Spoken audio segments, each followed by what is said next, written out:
So Micah did myocardial infarction. So what is a myocardial infarction? It's also known as a heart attack, and this occurs when the blood clot blocks the blood flow to the heart. Without blood, the tissue can lose oxygen and die. So you can see here in this picture that what a blocked coronary artery would look like and how the heart muscle is affected from the lack of blood and how it can't get to the heart. There's just a closer picture of the same thing. Some symptoms and assessments are tightness or pain in the chest, fatigue, lightheadedness, abnormal heartbeat, anxiety, aching sensation in your chest, cold sweat, shortness of breath, indigestion, heartburn, and then not all people who have heart attacks have the same symptoms or have the same severity of symptoms, so it will vary from patient to patient.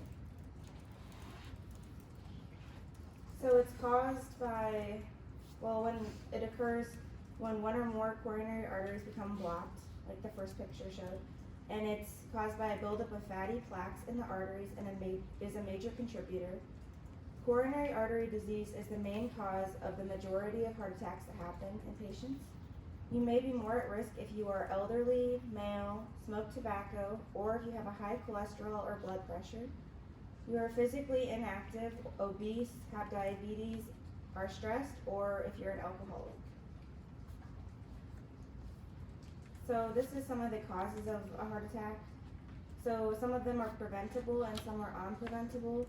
So you can prevent diabetes, you can prevent obesity, high cholesterol, high blood pressure, excessive stress, and excessive smoking, but you can't prevent heredity, menopause in women, ethnicity, age, and gender.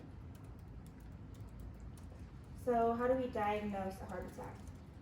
Cardiac troponin is used to distinguish between angina and a myocardial infarction. An ECG could be used to diagnose. Creatine kinase isoenzyme shows elevations that occur from tissue damage. We can diagnose through a stress test, an angiogram, or an echocardiogram. Treatment.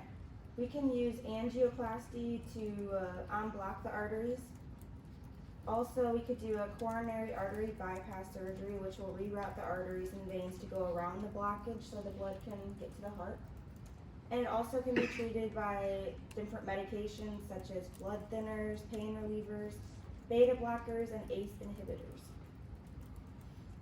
Prognosis and follow-up. After a first heart attack, most people go on to live a healthy life.